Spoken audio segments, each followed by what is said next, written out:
Hello, this is Hope Rosky stepping in for Mike Briggs with Briggs on Books. Well, today I have a special guest coming in from Denver, Colorado via Zoom, and I would like to introduce author Jamey O'Donnell. Jamey, welcome to the show. It is so good to see you again. Hey, Hope's good to see you too. Yeah, so I hear it's like pretty cold there up in the Denver area. I see you're in your sweats and everything. Yeah, it's about 20 degrees outside, and we're expecting some snow today. Oh my It's been goodness. it's been pretty nice up until today. Okay, well, I hope you don't get anything that's going to lock you in blizzard wise because, oh my goodness, I know the rest of the country's bracing.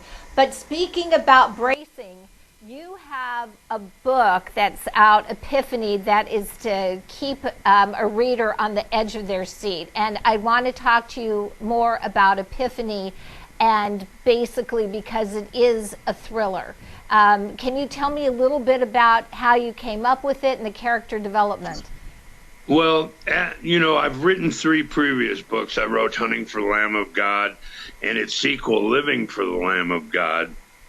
And then I also wrote Meth War, Lost, and Felony Flats. Now, all three of those books fall into the genre of horror thriller, where the first two I mentioned are a series, and that's also post-apocalyptic. This is also a horror thriller novel, so it's in that genre, and Right. that's basically what I write. So, I think you got to write about what you know about what you have an affinity for, and that's what I have an affinity for. So that's what I write about. Right, and talking about with one of the main characters, I believe the husband who is chasing, like looking to hunt down basically, and it's a murder mystery as it goes, or thriller. Can you kind of, not without giving it all away, but just kind of tell the viewers a little bit about what they can expect in this particular thriller? Well, I can. So the book begins with one of the protagonists, Paul Nelson. He's an old man, and he is on his way back from Costa Mesa, on his way to Virginia Beach, Virginia, to his home. He has a vitamin business that's taking off. He has a West Coast operation and his East Coast operation, but it's a worldwide business. And once a year, he goes out to the West Coast to oversee his operation out there, touch base, see what's going on. So he is on his way back. Now, the story starts, he walks out of a diner in the middle of the desert in Nevada at the crack of dawn. He had just had breakfast. He's on his way to start driving. And as he's walking out the door, he comes upon this young man slapping the crap out of this young woman. Mm-hmm. And he immediately intervenes, and he jumps in and he tells the young man, leave her alone. And the young man takes issue with that and whips out a knife on him and tells him he's gonna hurt the old man. And so Paul immediately reaches into his back belt where he keeps his 38 and points it at the young man, tells him basically never bring a knife to a gunfight. And the young man freaks out and puts the knife back in his pocket, and it gets all sheepish and tells the old man he wasn't gonna hurt her or hurt him or anything. So, but then what he does is, and all the while this young woman is looking at Paul like afraid for him to get involved to make it worse. So what the young man does is he goes into the back seat of his 79 Monte Carlo. He pulls out a suitcase, which is her suitcase, and he throws it onto the sidewalk in between the front bumper of the Monte Carlo and the diner. And he tells her to get her kid out of the car. And that is when the old man, Paul, notices there's a little 3-year-old boy sitting in the back seat, barely big enough to even look over the front seat. So she reaches back there, opens the passenger door, pulls the seat down, grabs her little boy, And then the young man gets in his Monte Carlo, starts it up, takes off, and strands her right there in the middle of the desert, starts speeding up Interstate 15. So Paul feels very guilty, and she's crying, and now they're stuck there, and it's literally in the middle of nowhere. The diner is just in the middle of nowhere. So Paul offers her a ride to the nearest women's shelter, which would be in Denver. And so he takes her and the little boy, and on the way he takes a liking to the little boy and takes a liking to her, and he wants to help them. So he offers her a job caretaking his home in Virginia in exchange for room and board and a small stipend, and she accepts. What none of them know, and what Paul didn't even know, that she was running. She's actually running away from her husband. This guy that was slapping her up was not her husband, but he's chasing her. He's tracking her across the country. So now he's tracking them both across the country, and he wants to kill her and her son, which is also his son. Right. So now it's like you have this good guy, the protagonist, Paul, who's trying to help out this abused woman and child and bring them to safety. Then you have the antagonist, which is her husband, the abuser, who is now tracking them to where they're going. So basically, he's going to be tracking them across country. In through the chapters, and as they're moving towards heading back east to where they're going, or to the destination, what are some of the other stops along the way? Is that addressed in the book? And what are some of the things that may kind of happen in pivotal moments? Well, one of the things that the husband, his name is Lance Jorgensen, he's killing people along the way that have information.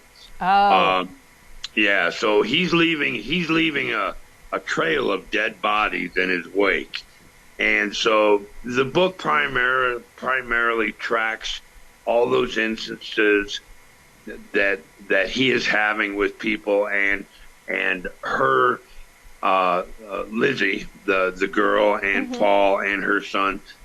He's kind of tracking both of them on their trips until they culminate when they both arrive in Virginia Beach.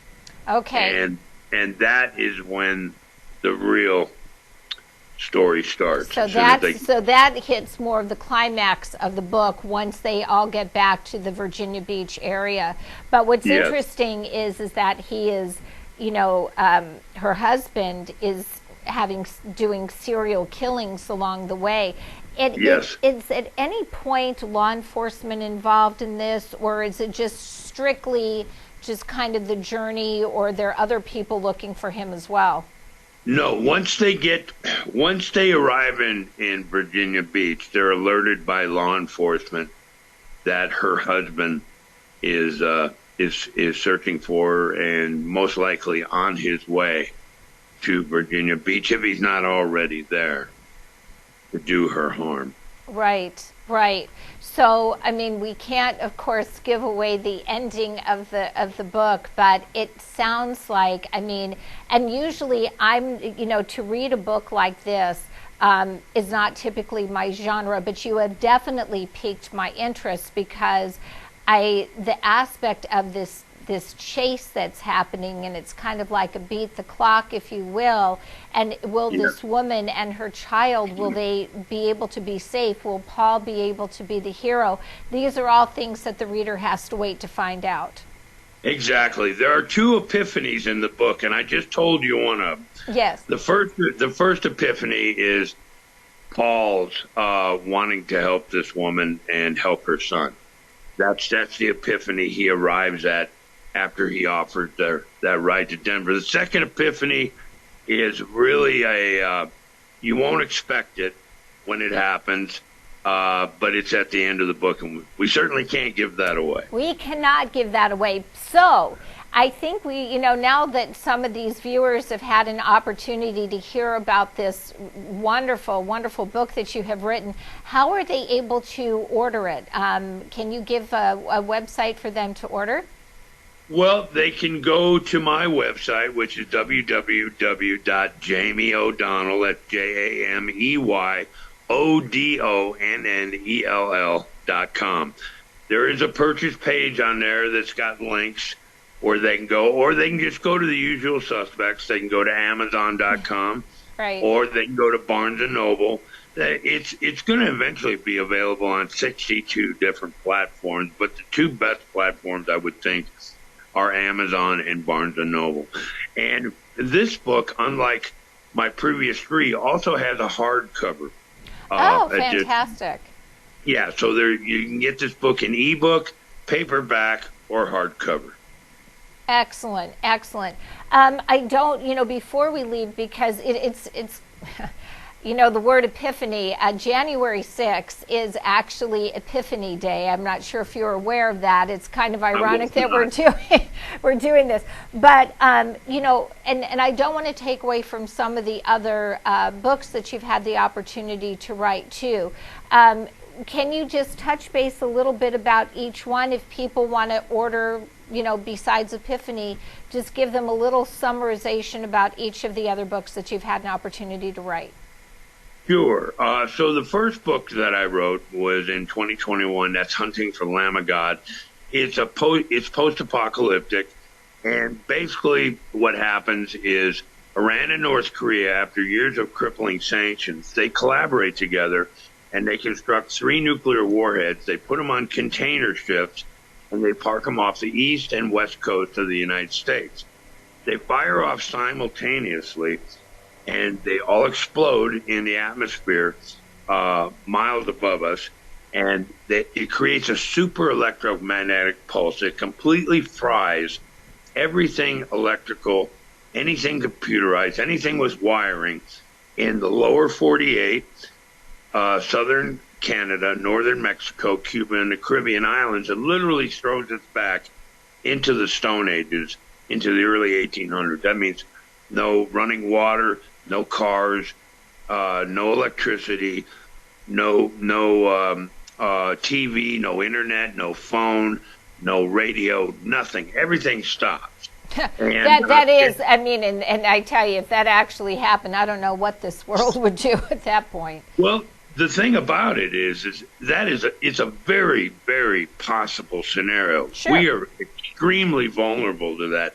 Now, this book was awarded a Kirkus Star, which is kind of rarefied there. If you know anything about Kirkus, a Kirkus review is the Cadillac of all book reviews, and they award maybe 1 out of every 10, 15 books that they review a Kirkus Star. So it was awarded a Kirkus Star. So that book has been doing really well. Congratulations thank you. to you. What an honor. What an honor. The next book after that was a book that I had originally started to write 20 years ago, but was shelved. And I picked it back up and I finished it. And it's called Meth War, Lost in Felony Flats. And it's a fictional account of the great methamphetamine war in 1993 in the San Bernardino Valley between the Satanic Underground and the independent meth cooks.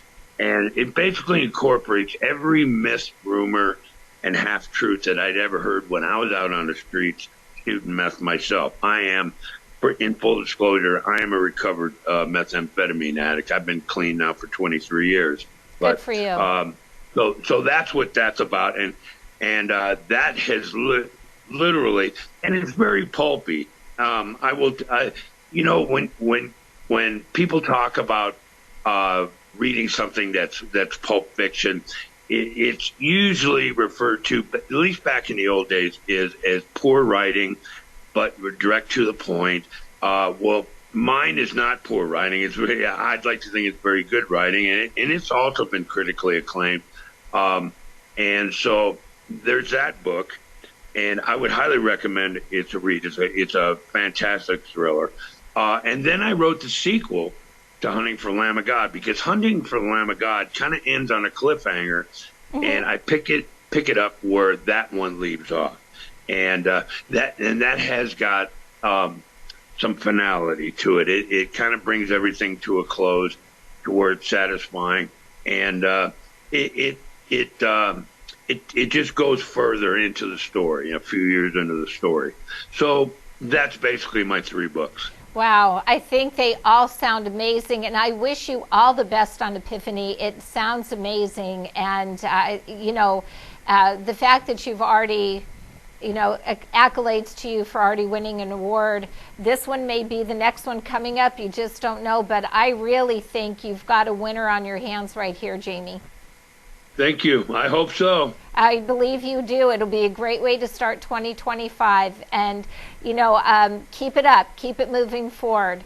I appreciate you coming on the show today. Appreciate you having me. You bet. This is Hope Rosky with Briggs on Books.